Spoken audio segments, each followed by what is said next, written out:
Bien, hermano, corresponde hoy hablar acerca de el discipulado. Es una palabra, es un tema que es un tanto conocido, pero hace falta reforzarlo, como también el Evangelio. Es necesario y por eso cada domingo el pastor hace énfasis en cada predicación, en el mensaje que expone, de acuerdo a la lectura que toma para la enseñanza, va implícito allí el Evangelio. Así que vamos a hablar acerca del discipulado.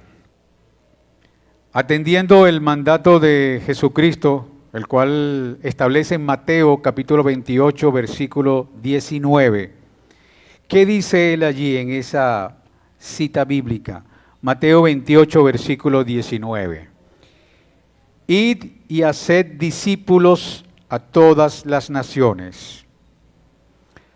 Así que hemos preparado este estudio esta mañana para enseñar los conceptos básicos de lo que es un discipulado, de lo que es un discípulo y quién debe discipularse y cómo discipular. Esta clase o esta enseñanza va a estar dividida en dos. Hoy vamos a hablar acerca de el discipulado y el discípulo.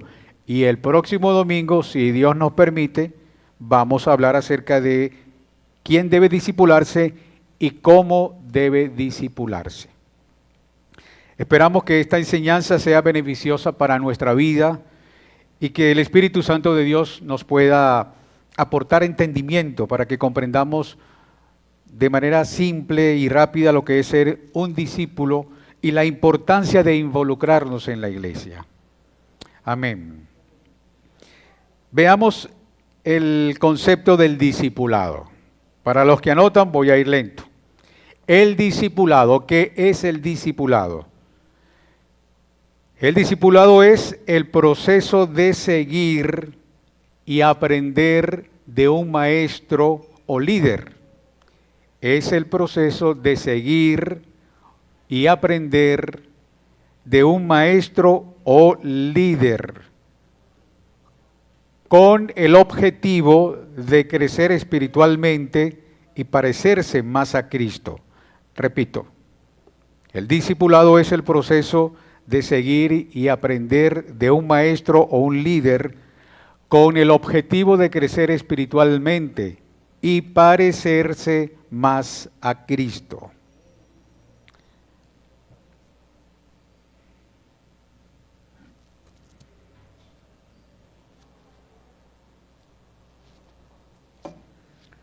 ¿Lo tienen? Lo puedo repetir de nuevo si alguien lo necesita. ¿Todos copiaron? Repito. El discipulado es el proceso de seguir y aprender de un maestro o líder con el objetivo de crecer espiritualmente y parecerse más a Cristo. El discipulado se caracteriza por tres elementos, por tres partes, por tres cosas. El discipulado se caracteriza por tres cosas. Número uno, por la enseñanza. Número uno, la enseñanza. Segundo, el seguimiento. Número uno, enseñanza. Número dos, seguimiento. Y número tres, guía. ¿Con qué finalidad debemos cumplir estos tres pasos? Para ayudar a los creyentes a crecer en su relación con Dios. Una de las labores esenciales de la gran comisión dada por Cristo en su mandamiento de discipular a los creyentes de todas las naciones, lo dice en Mateo 28, versículos 19 y 20. Id y haced discípulos a todas las naciones. El discipulado cristiano consiste en ayudar a otros a seguir a Cristo de acuerdo con las instrucciones que establecen las Escrituras. ¿Qué implica esto? Implica ser un instrumento en las manos de Dios que busca ver la vida de Cristo reproducida por el poder del Espíritu Santo en la vida de otro creyente. Sobre esto precisamente vamos a tomar como base algo que escribió Pablo, el apóstol Pablo, allá en Gálatas, capítulo 4, versículo 19. Gálatas 4, 19.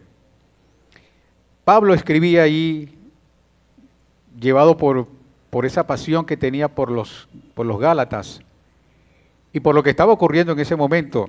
Y él les dice: hijos míos, por quienes de nuevo sufro dolores de parto hasta que Cristo sea formado en ustedes.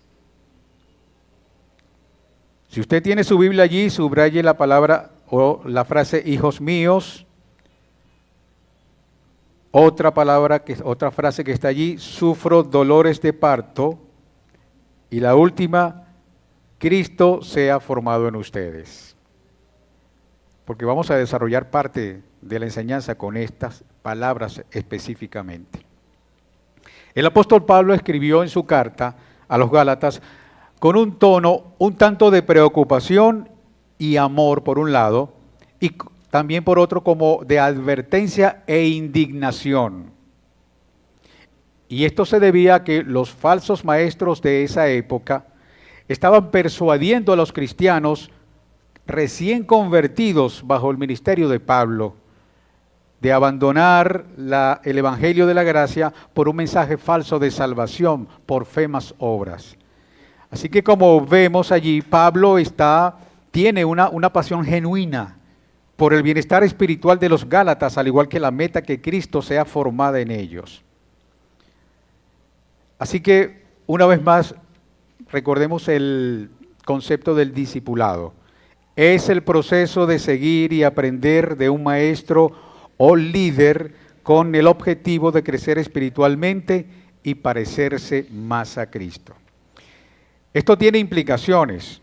Vamos a ver cuáles son las implicaciones que esto tiene. Pablo comienza diciendo en ese versículo: hijos míos. De alguna manera implica como una crianza espiritual. Él usa esta palabra en otro contexto, por ejemplo, cuando habla de su verdadero hijo de la fe, llamado Timoteo, y también para describir la relación que él tuvo en el desarrollo de la madurez de su discípulo. Así que de la misma manera el apóstol llevó el evangelio a los Gálatas, y ellos se convirtieron a través de su predicación. En tal sentido, Pablo los veía como sus hijos de la conversión. Por eso él estaba preocupado allí. Por eso él decía: hijos míos, por quienes sufro dolores de parto. Estaba preocupado Pablo allí. Dios ha diseñado el crecimiento de otros cristianos y que este crecimiento ocurra a través de su palabra, tanto predicada como modelada. El mismo amor, el mismo cuidado, la misma preocupación e intimidad que los padres deben tener hacia sus hijos es el que nosotros debemos tener hacia quienes estamos discipulando. Pablo sentía ese peso corporal del bienestar espiritual de todos estos creyentes. Hay algo que tenemos que tomar en cuenta, que el discipulado bíblico no debe estar divorciado de la iglesia local. Nuestra relación con el Señor Jesucristo ciertamente es personal, pero no es ni privada ni individual. ¿Sí se comprende esto? Es decir, usted no debe decir que tiene una relación con Dios, pero usted anda tranquilamente por la vida, usted no se congrega, o usted mantiene un hábito de un devocional en su casa alejado de la iglesia. Vuelvo y repito, ciertamente la relación con Dios es personal, pero no debe ser ni individual ni privada.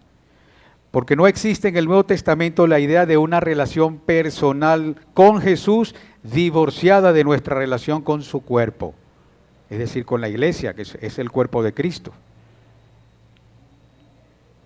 En 1 de Juan, capítulo 4, versículo 20, ¿Qué dice la palabra del Señor? Yo amo a Dios, pero aborrece a sus hermanos es mentiroso. Si alguno dice yo amo a Dios, pero aborrece a su hermano es mentiroso, porque el que no ama a su hermano a quien ha visto, no puede amar a Dios a quien no ha visto. La iglesia local es el lugar donde se manifiestan los frutos genuinos de esa fe. Pablo en Primera de Tesalonicenses, capítulo 5, versículo 14, escribió lo siguiente: hermanos, les rogamos que amonesten a los indisciplinados, que animen a los desanimados, que sostengan a los débiles y que sean pacientes con todos. Aquí pudiéramos ver otra ordenanza de la palabra del Señor. ¿Ven la importancia de venir a congregarnos, de estar en la congregación? Tenemos que animarnos unos a otros. Dice la palabra que debemos amonestar a los indisciplinados. Nos dice que animemos a los que están desanimados, que sostengamos a los que están débiles y que seamos pacientes. Y esto es lo que nos cuesta, tenerle paciencia al hermano. Por eso es que no hay iglesia perfecta. Y no va a existir nunca una iglesia perfecta, porque ¿quiénes acuden a la iglesia? Seres humanos, débiles, imperfectos, impacientes. Así que el Señor nos llama a que tengamos paciencia con el hermano que es inmaduro en la fe, con el hermano más débil, con el que está indisciplinado.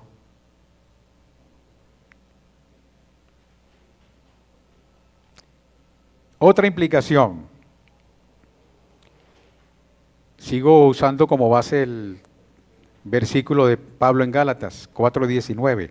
Él comienza diciendo, utiliza un adjetivo posesivo, míos. Es la segunda palabra que vemos aquí en Gálatas 4:19. Y quiero recordarles que lo que no significa este adjetivo calificativo allí, posesivo. Las ovejas no son nuestras, sino del Señor quien las compró. Así que debemos cuidarnos de tener una actitud posesiva y pecaminoso sobre aquellos a quienes servimos en el discipulado. Cuando discipulamos a otras personas, no buscamos que ellas nos admiren, sino que admiremos a Cristo. Así como en la crianza de nuestros hijos, ellos copian tanto las cosas buenas como también las cosas defectuosas nuestras, puede ocurrir lo mismo cuando nosotros discipulamos a otras personas. De allí viene la importancia de que nuestro discipulado sea en el contexto del cuerpo, que nosotros no seamos los únicos que les impartan enseñanza. Allí radica el equilibrio de un discipulado. Evitemos usar el discipulado para nuestro beneficio, para controlar. Hey, hermano, hermana, ¿qué pasó? No me dijiste que tú ibas para tal sitio, no me pediste permiso para hacer X cosa. No, de eso no se trata. Y si en algún momento alguien que lo esté discipulando se comporta de esa manera, pues haga llamarle la atención con otro hermano. Porque esa no es la función de lo que implica también el discipulado.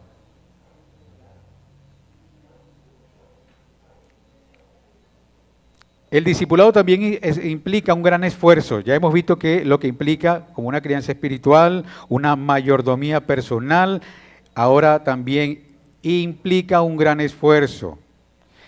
El discipulado no es algo pasivo que viene automáticamente. Dios es el que produce el crecimiento y los cambios en el corazón humano, pero lo hace a través de los medios que Él mismo designó. Pablo, en esta porción de la Escritura en Gálatas, está describiendo una imagen que implica dolor y esfuerzo de una madre. Las palabras dolores de parto, traducido al griego, significa sufrir terriblemente. Y eso es lo que él está expresando a los Gálatas.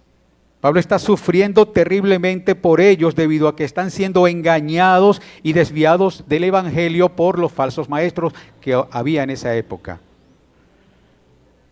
Aquí tenemos otro tiempo, otra época, otra situación distinta, pero abundan en nosotros también falsos maestros. La meta del discipulado es que Cristo sea formado en otros. Y así finaliza Pablo esa parte del versículo 19 del capítulo 4. Dice que Cristo sea formado en ustedes.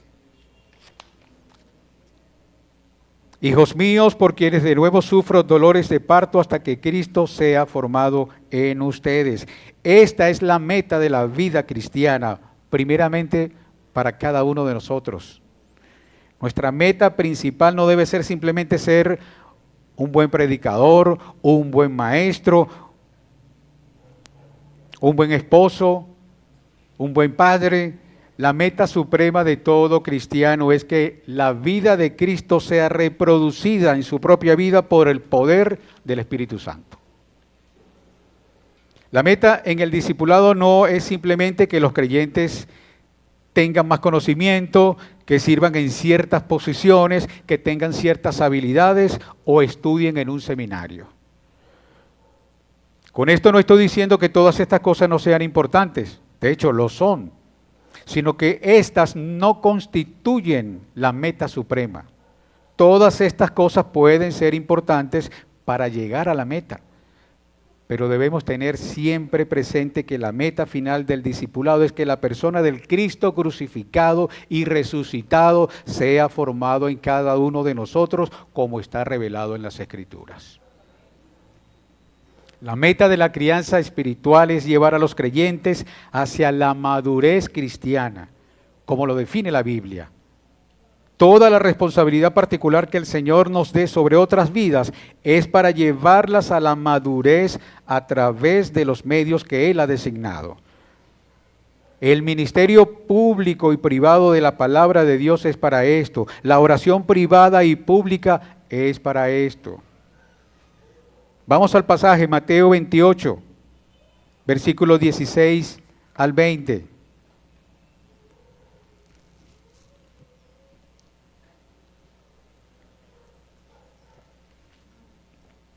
Mateo 28, 16 al 20.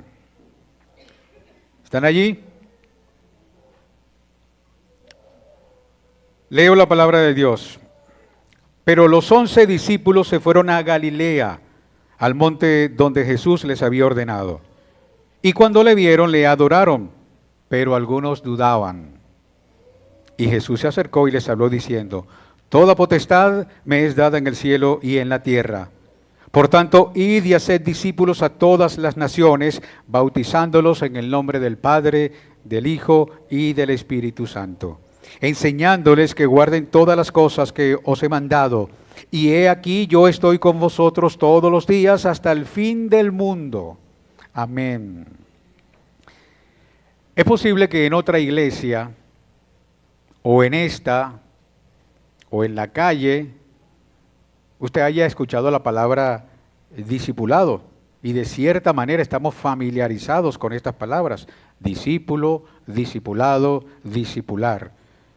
Estas palabras han sido usadas en diferentes contextos de una forma u otra, así que podemos hacer un breve ejercicio para ir teniendo luz acerca de lo que verdaderamente entendemos como discipular, o discipulado, o discípulo. Si yo preguntara aquí en este momento, ¿qué es un discípulo? ¿Qué pudieran decirme ustedes? Levanten la mano y puedan hablar. ¿Qué pudieran decir? ¿Qué les viene a la mente cuando escuchan esta palabra discípulo? Seguidor. Un alumno. Alguien que aprende de un maestro. Muy bien. Ya lo saben. Entonces se terminó la enseñanza. ¿Verdad? Ya lo saben. Ciertamente es eso, mis hermanos. Un discípulo es alguien que tiene un maestro es un seguidor, es un alumno, es un imitador. Así como los discípulos de Jesús que imitaron a su maestro, a alguien que disciplina a otro, pero la Biblia nos muestra que un discípulo es quien sigue la vida y la enseñanza de otra persona. Recuerden que un discípulo es, ciertamente como lo dijeron por allí, un alumno, pero también es un imitador. Entonces, cuando en la Biblia vemos esta palabra, ya sabemos que un discípulo es un alumno que sigue la vida de alguien, pero también las enseñanzas. En Mateo 28, Jesús da un mandato a sus discípulos. Id y haced discípulos. Aquí se nos manda a seguir la vida. ¿Pero de quién? De Jesucristo. En aquel tiempo a los apóstoles y en este tiempo a cada uno de nosotros los creyentes. No nos dan la orden para ir a ser discípulos de nosotros mismos, de personas que sigan nuestras propias enseñanzas, nuestra propia vida, sino que vamos a ir a ser discípulos de Jesucristo. Hombres y mujeres salvados por la gracia de Dios para que sigan la vida y las enseñanzas de Cristo. Ese es el mandato que nos dejó Jesucristo en esta porción de la palabra, en Mateo 28. Es importante que conozcamos parte de la cultura de la iglesia de tener discipulado. ¿Y por qué debemos hacerlo? Porque el discipulado es una marca de una iglesia sana. Una iglesia sana o saludable no solo está centrada en la palabra de Dios y el Evangelio. Una iglesia sana no solo promueve la predicación expositiva, la iglesia eclesiástica, las ordenanzas de los sacramentos, la cena del Señor, el bautismo, sino que una iglesia bíblica también debe caracterizarse por el discipulado. Una iglesia que no está discipulando no puede llamarse iglesia sana o saludable. Como seguidores de Cristo estamos obligados a conocer la manera de ser obedientes a este mandato. De acuerdo a Mateo 28, Jesús no nos da una sugerencia para ser discípulos, es un imperativo, es una orden, es un mandato. Vayan y hagan discípulos. Esto es una orden que nuestro Maestro y Rey ha dado a todos sus seguidores. En tal sentido, todos nosotros somos creyentes, por ende debemos estar siendo discipulados y todos también debemos estar discipulando. Así que en función de esto definamos qué es un discípulo. Ya vimos que un discipulado es el proceso de seguir y aprender de un maestro, de un líder, con el objetivo de crecer espiritualmente y parecerse más a Cristo. El discipulado se caracteriza, como ya lo dijimos, por la enseñanza, por el seguimiento y por guía, para ayudar a los creyentes a crecer en su relación con Dios. Pero definamos qué es un discípulo, pero como lo dice la Biblia, como lo indica la palabra de Dios, no como lo definen la tradición o algunas denominaciones cristianas, como lo indica la palabra de Dios. Así que veremos algunas marcas de lo que es un discípulo, de manera que cuando usted lo vea por allí, usted diga, esa es una marca de un discípulo. Allí está un discípulo de Cristo, por la marca que lo identifica. Cuando usted vea, diga, caramba, así luce un discípulo de Cristo. ¿Y cuál es esa marca de un discípulo de Cristo? Número 1, su respuesta al llamado inicial de Dios. Su respuesta al llamado inicial de Dios, y quiero que me acompañen a Marcos capítulo 1, versículo 16.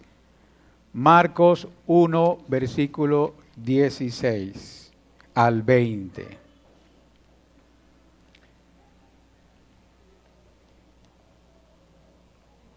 ¿Sí lo tienen?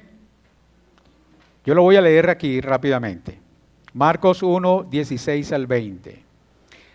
Andando junto al mar de Galilea, vio Simón y a Andrés su hermano, que echaban la red en el mar porque eran pescadores. Y les dijo Jesús, venid en pos de mí y haré que seáis pescadores de hombres. Y dejando sus redes, le siguieron.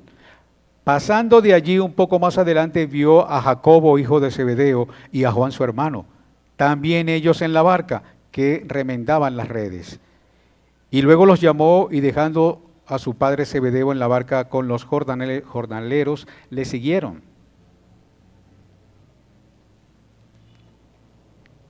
Así que aquí está la primera respuesta a esto. Dios muestra que Simón y su hermano Andrés estaban lanzando una red porque eran pescadores. Cuando Jesús caminaba por Galilea, ¿qué hizo? Los vio y los llamó. ¿Y estos qué hicieron? Rápidamente siguieron a Jesús. Más adelante también llamó a Santiago, a su hermano Juan, a los hijos de Zebedeo, quienes también estaban pescando. Así que estos, al igual que Simón y Andrés, dejaron lo que hacían y de inmediato siguieron a Jesús. Atendieron el llamado de Cristo. Esto debe hacer un discípulo cuando ha sido llamado eficazmente por el Espíritu Santo de salvación. Un discípulo de Cristo ha creído en Cristo y ha sido salvo por la obra de Cristo. Esto caracteriza a un discípulo de Cristo. Así que si una persona dice ser un discípulo de Cristo, pero no da muestra de un arrepentimiento genuino y no ha confesado a Cristo como su Señor y Salvador de su vida, puede ser un discípulo de cualquier persona, pero no de Jesucristo. Porque una de las marcas es que él ha respondido al llamado inicial con su fe, así como hicieron los primeros seguidores de Cristo. Un verdadero discípulo ha creído, ha escuchado el Evangelio y el Espíritu de Dios ha abierto su corazón para que el que crea en ese Evangelio sea salvo por medio del Evangelio. Así que la primera marca es el llamado inicial de Dios, responder de inmediato. Segunda marca, posee un deseo por conocer lo que Dios dice. Posee un deseo por conocer lo que Dios dice. En Jeremías capítulo 15, versículo 16, Jeremías 15, 16, leo la palabra de Dios. Fueron halladas tus palabras y yo las comí, y tu palabra me fue por gozo y por alegría de mi corazón, porque tu nombre se invocó sobre mí, oh Jehová Dios de los ejércitos. Jeremías 15, 16. Deuteronomio 6, versículos 5 al 7. Deuteronomio capítulo 6, versículos 5 al 7. Y amarás a Jehová tu Dios de todo tu corazón y de toda tu alma y con todas tus fuerzas. Y estas palabras que yo te mando hoy estarán sobre tu corazón y las repetirás a tus hijos y hablarás de ellas estando en tu casa y andando por el camino y al acostarte y cuando te levantes. Romanos 10, versículo 17. Romanos 10, 17. Así que la fe es por el oír y el oír por la palabra de Dios. Como ven en estos 3 versículos, el discípulo de Cristo no tiene que escuchar las ideas de los hombres, las tradiciones de los hombres. Él solo quiere escuchar la palabra de Dios, quiere conocer lo que de Dios se dice y lo que es Dios, de quién es Dios. Por eso ahora él posee un deseo por conocer lo que Dios dice. Esa es la segunda marca. Muchos dicen ser seguidores o discípulos de Cristo, pero cuando van a una iglesia local, lo que quieren escuchar son nuevas profecías, nuevas revelaciones o sueños de un hombre al que llaman profeta o siervo de Dios para que les digan qué les depara el futuro. Y salen llenos del Espíritu Santo, según. Lamentablemente, muchos evangélicos no ven a Dios como lo que Dios es. Lo tienen como una idea muy limitada acerca de quién es Él. Y Dios es mucho más que eso, mis hermanos. Ustedes lo saben, Dios es soberano. Dios es todopoderoso. Es perfecto. Pero lamentablemente esta es una de las deficiencias por las que está atravesando la iglesia. No conocen a Dios, dicen estar adorando a Dios, pero no es el Dios de la Biblia. El verdadero discípulo de Cristo tiene un gran deseo por conocer la palabra de Dios. Tercera marca. El discípulo de Cristo posee una separación de los estándares del mundo. El discípulo de Cristo posee una separación de los estándares del mundo. Leo 1 Corintios, capítulo 10, versículo 13. 1 Corintios, capítulo 10, versículo 13. No nos ha sobrevenido ninguna tentación que no sea humana, pero fiel es Dios, que no os dejará ser tentados más de lo que podéis resistir, sino que dará también juntamente con la tentación la salida, para que podáis soportar. Segunda de Corintios, capítulo 5, versículo 17. Segunda de Corintios, capítulo 5, versículo 17. De modo que si alguna persona, si alguno está en Cristo, nueva criatura es. Las cosas viejas pasaron, he aquí todas son hechas nuevas. Como ven, el discípulo es una nueva criatura. Ahora se ha separado del mundo. Él ahora es santo. Y comprendamos esto. Santo no describe a alguien perfecto, sino a alguien que ha sido apartado para Dios. Nosotros, desde el momento en que creímos, hemos sido apartados para Dios, hemos sido consagrados para Dios. No puede existir ningún discípulo o algún discípulo de Dios, llamarse discípulo y practicar el pecado, deleitarse en el pecado. Este alguien será discípulo seguramente de Satanás, pero no de Cristo. Y no estoy describiendo, vuelvo y repito, a alguien perfecto, sino a alguien que es fiel a la palabra de Dios. Alguien que se ha comprometido, que entiende el compromiso con Dios. Un discípulo no se conforma con los estándares del mundo. Ahora cuando peca, se arrepiente delante de su Padre. Ahora tiene conciencia de quién es Él y quién es su Padre. Y ahora cuando peca busca el perdón, no para ser salvo, sino buscar ese perdón paternal y declarar como David: he pecado contra ti he pecado y he hecho lo malo ante tus ojos. Esa es la actitud de un verdadero hijo de Dios que se ha separado del mundo. Veamos la cuarta marca, la autodisciplina. Autodisciplina. Así que vayamos a Gálatas capítulo 5, versículos 22 y 23. Gálatas 5, versículos 22 y 23.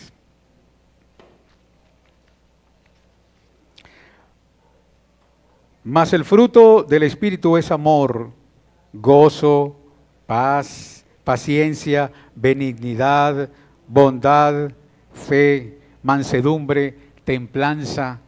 Contra tales cosas no hay ley. Pablo también escribió en 1 Corintios, capítulo 9, versículos 25 al 27. Todo aquel que lucha, de todo se abstiene. Ellos a la verdad para recibir una corona corruptible, pero nosotros una incorruptible. Así que yo de esta manera corro, no como a la aventura, de esta manera peleo, no como quien golpea al aire, sino que golpeo mi cuerpo y lo pongo en servidumbre, no sea que habiendo sido heraldo para otros, yo mismo venga a ser eliminado. En Mateo capítulo 16, versículo 24, dice la palabra de Dios: entonces Jesús dijo a sus discípulos: si alguno quiere venir en pos de mí, niéguese a sí mismo y tome su cruz y sígame. El ser cristiano no es moda, mi hermano. No diga por allí en diferentes lugares, ahora en redes sociales, soy cristiano y lo tome como una moda. Mire lo que dice: tomemos la cruz de Cristo, sigámosle, comprometámonos. En Lucas capítulo 3, versículo 11, Lucas 3, 11, y respondiendo les dijo: el que tiene 2 túnicas, dé a aquel que no tiene, y el que tiene que comer, haga lo mismo. Hermanos, autodisciplinarse muchas veces se vuelve imposible para quien ha vivido o hemos vivido una vida de manera desordenada. Así que en estos versículos que acabo de leer se nos invita a renunciar a nuestros gustos, a nuestras costumbres. ¿Para qué? Para someternos y cargar la cruz de Cristo. No es una opción. Seguir a Cristo es mostrarlo con nuestro carácter, con nuestro dominio de carácter. El apóstol Pablo decía que él mismo sometía su cuerpo a servidumbre. Pablo no dejaba que fuera su cuerpo quien lo dominara a él, quien tomara control de sus convicciones. Ahora es él quien lo hace. Pablo hacía que su cuerpo y sus pasiones fueran su siervo, su esclavo, no que fuera al revés, que sus emociones y su cuerpo le dijeran a él qué hacer. Y eso va con nosotros también. La autodisciplina. Tenemos que dominar nuestra carne, nuestro cuerpo, nuestros pensamientos. Por eso dijo Pablo también por allí que mantenía una lucha entre la carne y el espíritu. Pues nosotros también lo vivimos. Inclusive hasta cuando estamos orando, la mente tiende a distraernos. Allí tenemos una lucha. La autodisciplina es lo que debe caracterizar al creyente y eso lo hacemos por medio del Evangelio. Y esto lo hacemos no para tratar de alcanzar el favor de Dios, porque ya en Cristo hemos alcanzado el favor de Dios y nos guardamos, nos protegemos en su justicia, en su rectitud, en su santidad, en su obediencia perfecta. Obedecemos y practicamos la autodisciplina no para obtener el favor de Dios, porque ya tenemos el favor de Dios por medio de su Hijo Jesucristo. Quinta marca. El discípulo tiene un deseo de buscar y motivar a otros discípulos. El discípulo tiene un deseo de buscar y motivar a otros discípulos. Hechos capítulo 2, versículo 42. Hechos 2:42, y perseveraban en la doctrina de los apóstoles, en la comunión unos con otros, en el partimiento del pan y en las oraciones. En Efesios capítulo 3, versículo 17 al 19, Efesios 3, 17 al 19. Para que habite Cristo por la fe en vuestros corazones, a fin de que, arraigados y cimentados en amor, seáis plenamente capaces de comprender con todos los santos cuál sea la anchura, la longitud, la profundidad y la altura, y de conocer el amor de Cristo, que excede a todo conocimiento, para que seáis llenos de toda la plenitud de Dios. ¡Qué maravilla de versículo! Hebreos capítulo 10, versículo 25. No dejando de congregarnos como algunos tienen por costumbre, sino exhortándonos, y tanto más cuando veis que aquel día se acerca. Tengamos un tiempo, hermanos, para practicar la coinonía, el amor, y animarnos unos a otros. Hay un problema serio cuando no estamos discipulando o cuando nadie se está discipulando. Un discípulo debe buscar y animar a otros a avanzar hacia el camino de la fe. Ahora, lo sorprendente de esto es que ninguno es superior a otro. Ninguno es más que el otro. Aquí somos un grupo de hermanos, un débil empujando a otro débil. Un hombre débil diciéndole a otro hombre débil, vamos, vamos, si puede, vamos, tenemos que conseguir el camino de la gracia. El discípulo no es aquel que se cruza de brazos mientras su hermano está distraído, mientras su hermano no se congrega. El discípulo no es ese que ve eso en su hermano y dice, bueno, ese es el problema del pastor, el pastor tendrá que hablar con él. No, mi hermano, ese también es un problema tuyo, porque somos parte del cuerpo de Cristo. En tu cuerpo, si te duele el dedo meñique o el dedo pequeñito del pie, te lo maltratas, tú no puedes caminar bien, así que eso te perturba el resto del cuerpo. Eso también debe perturbarnos, debe preocuparnos.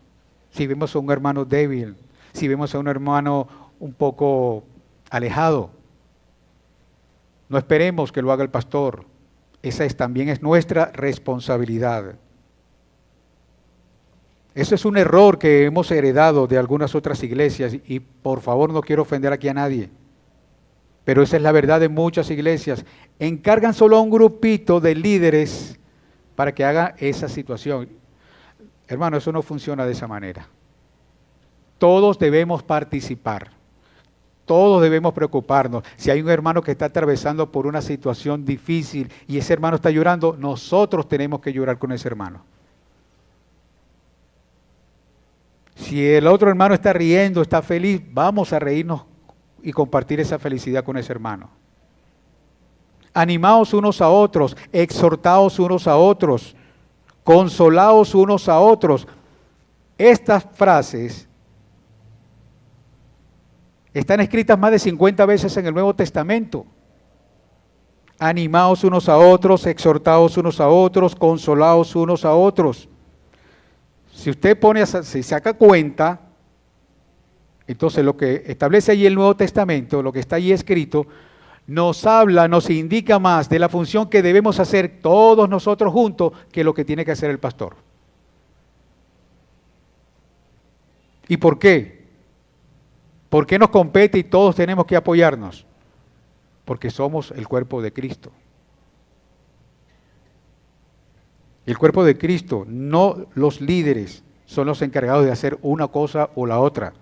Esto es un trabajo de todos. No llamemos al pastor para hacer lo que nos corresponde hacer a nosotros.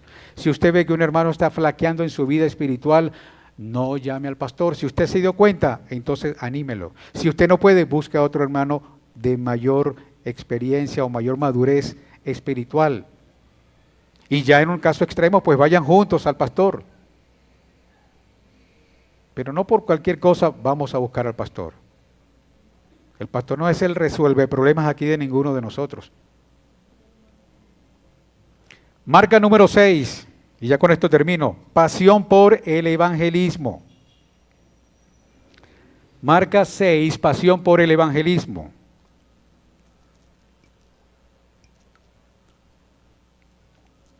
Como mencionaba hace unos minutos, no debemos destinar una tarea a un grupo específico, en este caso para evangelizar. Hermano, ¿tú no evangelizas? No, hay un departamento de evangelizadores, yo pertenezco al departamento de tecnología. No, yo estoy en el departamento de servicio, yo en el departamento de administración. No, yo soy el que enseño, yo no tengo que evangelizar.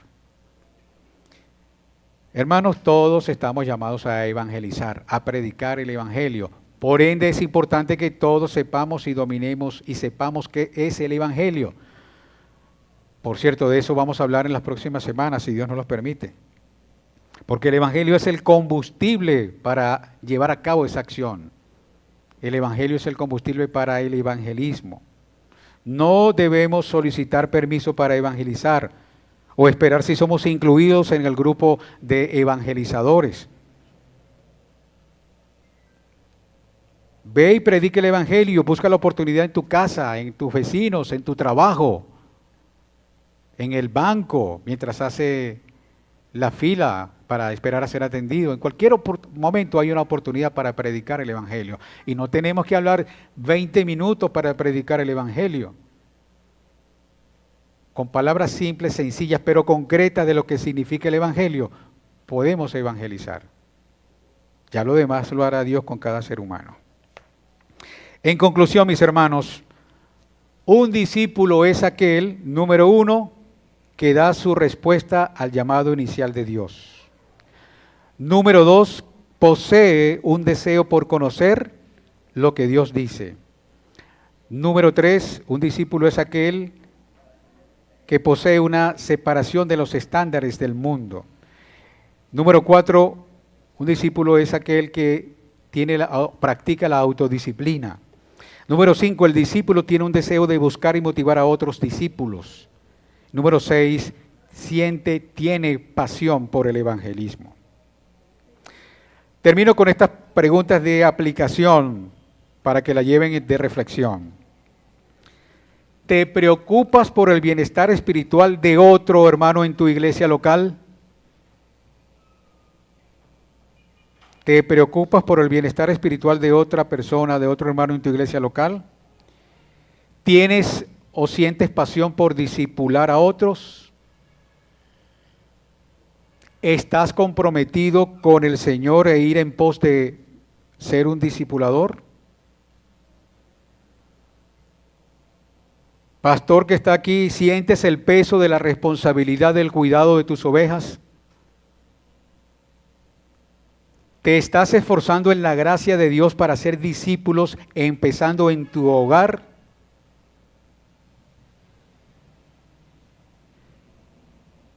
¿Estás discipulando en conexión y bajo la supervisión de tu iglesia? Si usted tiene el deseo de discipular en casa, debe comunicarlo al pastor. En todo caso, aquí hay un pastor por ahora. Que Dios promueva a hombres, a muchos de ustedes varones, para que también sean predicadores o maestros o diáconos. Pero mientras esté pastor, bueno, a él hay que solicitarle la coordinación para que él le instruya cómo va a discipular en casa. Debe haber una conexión, una coordinación, no lo debe hacer solo. Así que tienen estas preguntas para que reflexionen en ello, mis hermanos. La próxima semana vamos a ver, si Dios nos lo permite, vamos a ver entonces 2 características más. O vimos que es un discípulo, que es el discipulado. Veremos, si Dios lo permite, qué es discipular o cómo discipular y quiénes deben discipular. Oremos. Amado Dios Padre Todopoderoso, te damos gracias, Señor, por esta mañana. Gracias, Dios Padre Todopoderoso, porque tu palabra es edificante para cada uno de nosotros. Bendito sea el momento y el tiempo en que has tenido complacencia en cada uno de nosotros, en esta tu iglesia local, Señor, en que has traído, Señor, para que expongamos estos temas para aprendizaje, para el beneficio de tu iglesia, Señor, para el crecimiento de cada uno de nosotros, Señor, y de tener conciencia de que debemos discipularnos y debemos discipular, Señor, porque es de esa manera que daremos firme y fiel cumplimiento a tu mandato en Mateo 28, id y haced discípulos a todas las naciones. Te damos gracias, Dios Padre Todopoderoso, en el nombre de tu Hijo amado Jesucristo. Amén y amén.